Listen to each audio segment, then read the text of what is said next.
Donc les nomenclatures. Donc nomenclature, c'est une liste structurée de pièces, des composants et des liaisons liées à la fabrication d'un ouvrage. Tous les articles fabriqués et achetés y sont définis avec précision. La nomenclature est complémentaire au dessin technique de l'ouvrage ou du projet. Pour les entreprises qui fabriquent en fonction des prévisions de vente et assemblent à la demande, la nomenclature permet d'identifier les sous-ensembles et les composants à fabriquer et stocker. Il existe différents types de nomenclature. La nomenclature à plat, qui est une nomenclature fonctionnelle, c'est une liste simple. La nomenclature par niveau, qui elle est une nomenclature opérationnelle, elle est dirigée par des opérations de montage, assemblage. C'est-à-dire que la structure de la nomenclature va être orientée par rapport à la création des ensembles et des sous-ensembles qu'il y a dans l'ouvrage. La nomenclature à plat, c'est la plus simple de toutes, donc elle comporte la liste exhaustive des composants de l'ouvrage, organisés ou non par sous-ensemble. Il y sera précisé les composants approvisionnés et ceux qui sont fabriqués. Pour certaines pièces et certaines quincailleries, il y est précisé la dimension de celle-ci, voire des références, et on peut retrouver aussi d'autres informations qui seraient propres à l'entreprise. Liste exhaustive, ça veut dire que c'est une liste complète, il ne manque rien. Donc ici, on voit une nomenclature à plat, un petit exemple donc d'un cadre miroir. On retrouve, donc ça se lit de bas en haut. On retrouve un sous-ensemble qui est un cadre avec un repère pour un montant, une traverse, de la colle et un miroir. Donc c'est une liste exhaustive qui comporte donc tous les éléments et ainsi que la quincaillerie qui compose l'ouvrage. Ici, on va voir donc là des dimensions. Ici, la matière pour les pièces. D'ailleurs, ça n'a pas été complété partout. Et si c'est des pièces qui sont fabriquées ou approvisionnées, donc achetées. Voici une nomenclature à plat d'un siège Adirondack. La nomenclature à plat, donc, elle comporte toutes les pièces du siège, ainsi que les quincailleries, des boulons, des tourillons, des vis. Dans cette nomenclature, on ne voit pas apparaître de notion d'ensemble ou de sous-ensemble. On a des dimensions, et puis ici on peut voir qu'en plus des dimensions finies des pièces, on a aussi des longueurs et des largeurs brutes qui ont été rajoutées dans la nomenclature. Deuxième type de nomenclature, elle sera un peu plus complète, ce sera donc la nomenclature par niveau. La nomenclature par niveau ou arborescente, son deuxième nom, est établie par le bureau d'études et fait apparaître des niveaux qui correspondent à des changements d'état. Les niveaux sont souvent liés à l'assemblage de sous-ensembles lors de l'élaboration du produit ou à l'ajout de quincaillerie. Ici, on voit une nomenclature par niveau qui est sous forme de tableau, et ici une un peu plus élaborée, un peu plus parlante plutôt visuellement, parce qu'on va voir la représentation des différentes pièces et composants de l'ouvrage. Voici donc la nomenclature par niveau du siège que l'on a vu sur la nomenclature à plat tout à l'heure. On voit tout de suite que c'est beaucoup plus parlant en termes d'ensemble et de sous-ensemble. On voit ici la liste de tous les accessoires et tous les composants du meuble, avec les repères, s'ils sont usinés ou approvisionnés. On voit sur le niveau 4 les différents éléments ainsi que les accessoires qui vont être utilisés pour être assemblés, pour former des sous-ensembles qui vont être par exemple ici côté gauche et côté droit. Sur le niveau 3, on prend côté gauche, côté droit, avec d'autres éléments qu'on va assembler pour former un nouveau sous-ensemble. Et ainsi de suite, l'élaboration de l'ouvrage jusqu'au dernier niveau, le 0, où on a l'ouvrage fini. Pour les entreprises qui fabriquent en fonction des prévisions de vente et assemblent à la demande, la nomenclature par niveau permet d'identifier les sous-ensembles et les composants à fabriquer et stocker. C'est bien le cas sur la nomenclature par niveau ici. On voit très bien les sous-ensembles que l'on doit stocker, les composants à fabriquer et à stocker aussi. Ensuite, l'entreprise, en fonction des demandes, quand la période de demande vient, l'entreprise prend les sous-ensembles plus les pièces qu'elle a stockées et elle va pouvoir assembler à la demande. Ça permet de stocker non pas des ouvrages finis qui prennent beaucoup de place, mais des pièces et des sous-ensembles qui sont plus faciles à stocker. Voici le deuxième type de nomenclature arborescente qui est sous forme d'un tableau. Ici, on a moins de visuels, on a moins de représentations. Donc là, c'est pour une table de pique-nique. On va voir apparaître sur les différents niveaux, niveau 1, les sous-ensembles, plateau, assise, côté, entretoise. Et puis au niveau 2, ici, des pièces individuelles, avec aussi des quincailleries. Et pour cette nomenclature, on a une seule pièce sur un niveau 3 qui est un insert décoratif qui va venir se mettre sur le pied, donc le parent direct. Le niveau 0 est donc la table de pique-nique qui est finie. Donc je répète, table de pique-nique, on décompose en plateau, assise, côté, entretoise, et chaque sous-ensemble plateau, est composé de différentes pièces. Le sous-ensemble assise est composé lui-même de différentes pièces. Le côté est composé de différentes pièces. Et ici, on voit que le pied est lui-même composé d'un élément de quincaillerie. Donc les informations contenues dans la nomenclature sera CM, le coefficient de montage, si la pièce est fabriquée, approvisionner, les unités d'œuvre, si c'est des mètres linéaires, des kilogrammes, des mètres carrés, des mètres cubes, des litres de colle, et enfin la quantité totale des éléments à fabriquer ou à commander. Le code niveau. Donc, il permet d'identifier la position d'un article dans la nomenclature.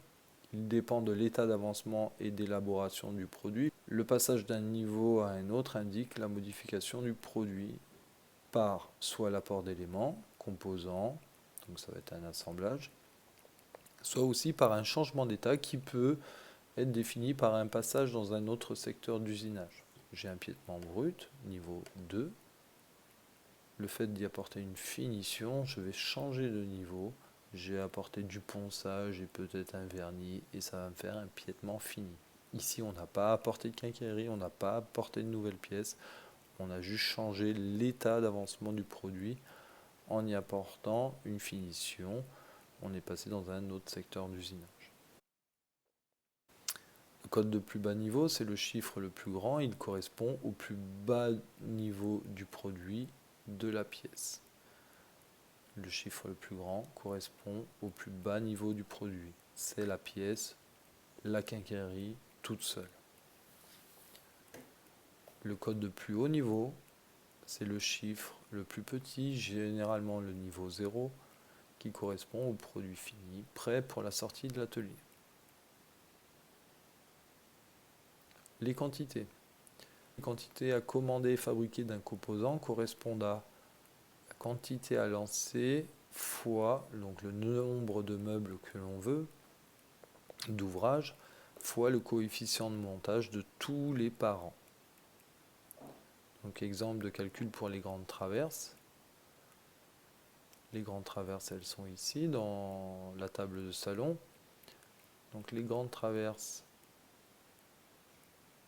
elles sont au niveau 4. Elles font partie du sous-ensemble grand côté, qui fait lui-même partie du sous-ensemble piétement brut, et qui fait lui-même partie du sous-ensemble piétement fini. J'ai une grande traverse dans deux grands côtés qui formeront un piétement brut, un piétement fini. Imaginons que j'ai deux meubles à lancer, donc une grande traverse, fois 2, fois 1, fois 1, fois 2. Ça nous fera donc 4 grandes traverses à faire. une fois de 2, fois 1 toujours 2, fois 1 toujours 2, et 2 meubles, ça me fera fois. Attention, la grande traverse est sur le même niveau que les pieds et la colle. On ne multiplie pas le coefficient de montage de la traverse par les pieds. Les pieds sont au même niveau, ils ne sont pas parents. Le grand côté est parent des grandes traverses. Si on voit ici les quantités à lancer par rapport au coefficient de montage, donc sur la table de pique-nique, une table de pique-nique, j'ai un insert décoratif par pied.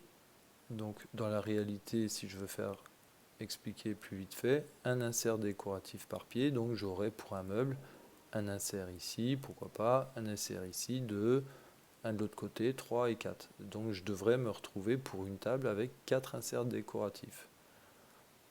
J'en ai bien 4, quantité totale c'est 4. Ici je vois un insert décoratif sur 2 pieds qui seront sur 2 côtés. Donc quand je veux calculer le nombre total d'inserts décoratifs à commander, c'est un insert fois 2 pieds fois 2 côtés. Et enfin fois une table. Là j'en ai qu'une, donc 1 fois 2, 2 fois 2, 4. J'ai bien les 4 inserts. Si j'augmente la quantité de tables à commander, je devrais me retrouver donc avec 8 inserts. Mais mes quantités dans les coefficients de montage ici, elles ne changent pas. C'est toujours pour un meuble. Donc j'ai toujours un insert par pied et j'ai 2 pieds. Donc un insert, 2 pieds, 2 côtés. Et le parent des côtés directs, c'est le niveau 0. Ce sera le meuble fini. La quantité de meubles finis à fabriquer, ce sera 2. 1 fois 2, 2 fois 2, 4 fois 2, 8. J'ai bien 8 inserts décoratifs. On parlait tout à l'heure des entreprises qui fabriquent et assemblent et stockent des sous-ensembles et ensuite assemblent à la demande. Donc là, une entreprise qui fabriquait des tables de pique-nique comme ça, c'est pareil, les tables de pique-nique, on peut imaginer que c'est des tables qui vont se vendre à la période estivale. Il est facilement compréhensible de voir que ces tables, si je commence à les fabriquer l'hiver pour les vendre l'été, elles vont me prendre beaucoup de place dans un atelier. Donc je ne vais pas pouvoir faire comme ça. Il faut que je commence à fabriquer des sous-ensembles. Et quand vient la période où je vais commencer à les vendre, je n'ai plus qu'à les assembler. Ou même les vendre en kit. Donc ici on voit bien les sous-ensembles que je pourrais préfabriquer en entreprise pendant la période hivernale. Je fabrique des entretoises, je fabrique des côtés, je fabrique les assises, je fabrique les plateaux. Je stocke tout ça indépendamment, chaque sous-ensemble, et arrivé la période estivale où mes commandes commencent à arriver, je peux assembler mes sous-ensembles et les distribuer à mes clients. Donc à retenir, les nomenclatures recensent et décrivent tous les composés et composants d'un ouvrage. La liste est exhaustive. Je vous rappelle que exhaustive veut dire complète, il ne manque rien. Les différents types de nomenclature donc sont les nomenclatures par niveau ou arborescentes et la nomenclature à plat ou cumulée. Dans une nomenclature, on y retrouve les quantités à commander, à lancer en fabrication. La quantité à commander fabriquée pour un composant correspond à la quantité de meubles à lancer fois le coefficient de montage de tous les parents du composant étudié. Les nomenclatures par niveau donnent un premier aperçu sur le travail à venir concernant l'organisation, l'enclenchement des différentes phases de fabrication. Ici, donc sur la nomenclature par niveau, je vois tout de suite au niveau 4 les différentes pièces qui seront utilisées pour être assemblées et former les côtés gauche et côté droit. C'est les premières pièces dont on va avoir besoin. Donc on peut tout à fait envisager, imaginer que ça va être les premières pièces qui vont être fabriquées. En revanche, les lames assises que l'on voit ici, on voit qu'elles seront assemblées en dernier moment. Et donc on peut tout à fait imaginer que sur l'organisation de la fabrication, on les fabrique en dernier. Voici la nomenclature par niveau qui a été faite par des élèves. Concernant un petit bureau écolier, il y a plusieurs erreurs, mais on arrive quand même à un niveau d'élaboration qui est quand même correct. On voit toutes les pièces qui sont organisées en sous-ensembles. Et ici, à chaque niveau, on voit l'évolution d'assemblage des différents sous-ensembles qui se montent pour arriver au niveau 0, au meuble fini.